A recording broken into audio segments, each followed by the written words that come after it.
Market में कितनी गिरावट है, इस बात का अनुमान यदि आप लगाना चाहें तो आप स्क्रीन पे देख सकते हैं कि किस हद तक की गिरावट एफआईएच की तरफ से सेलिंग के रूप में यहाँ पे मार्केट में दिखाई दे रही है। आप देखोगे तो मार्च के महीने में अब तक महीना कंप्लीट भी नहीं हुआ है और बाजार करीब 1,22,540 करोड़ से ज़्यादा की सेलिंग एफआईएच के थ्रू होती हुई नज़र आ रही है। तो यह अनुमान सही नहीं होगा कि इंडियन मार्केट में यहीं से ही तेज़ी आ जाएगी। जिस प्रकार से एफआईएच का डाटा दिखाई दे रहा है उससे तो खतरा साफ साफ दिखाई दे रहा है कि एफआईएच की तरफ से इंडियन मार्केट में संकट के बादल और बड़े गहराते हुए नज़र आ रहे हैं। तो आने वाले दिनों में देखना होगा कि किस प्रकार से एफआईएच की रणनीति रहती है, क्योंकि यदि ये सेलिंग इस प्रकार ही बढ़ती हुई चली गई तो आने वाले दिनों में भी बाजार के हालात और ज़्यादा बिगड़ते हुए दिखाई देंगे। यहाँ पे आप देखोगे तो फरवरी, जनवरी और दिसंबर और नवंबर में भी सेलिंग थी, लेकिन वो सेलिंग इतनी नहीं थी। दिसंबर में करीब 34-35 हज़ार करोड़ की सेलिंग थी, लेकिन ये मार्च का महीना तो अलग लेवल की सेलिंग एफआईएच के द्वारा देखने को मिली है।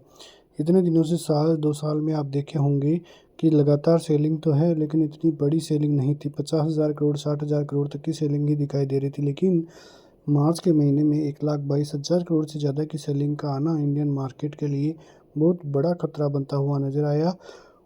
फिलहाल तो बाज़ार 22,000 के लेवलों पे हैं, लेकिन जल्द ही बाज़ार 21,000 के लेवल भी तोड़ता हुआ नज़र आ सकता है और फिर से 20,000 की तरफ भी बढ़ता हुआ नज़र आ सकता है। तो देखना होगा कि ये युद्ध कितना लंबा खींचेगा, क्योंकि पूरी की पूरी जो इंडियन मार्केट अब टिकी हुई है वो न्यूज़ बेस ही टिकी हुई है कि यदि युद्ध का स्तर कम होता है, युद्ध के हालात सही होते हैं, तब जाके ही रिकवरी के संकेत बनेंगे, वरना भारतीय बाज़ारों की तरफ से हालात और ज़्यादा बिगड़ते हुए नज़र आ सकते हैं। 2026 का साल है वो महंगाई भरा रहता हुआ नज़र आ सकता है, और यदि महंगाई बढ़ती है, क्रूड ऑयल के दाम इसी प्रकार से बढ़ते हैं, हालात और ज़्यादा बिगड़ते हुए नज़र आएंगे, जिसका इम्पेक्ट ऑल ओवर इंडिया पड़ता हुआ नज़र आएगा, ऑल ओवर वर्ल्ड पड़ता हुआ नज़र आएगा, और हालात धीरे धीरे इसी प्रकार से सुनियोजित ढंग से चलते हुए दिखाई नहीं देंगे। तो इसका इम्पेक्ट आप समझ सकते हैं कि किस प्रकार से बाज़ार पर पड़ता हुआ नज़र आ सकता है। तो देखना होगा कि हालात कैसे इंडियन मार्केट की तरफ होते हैं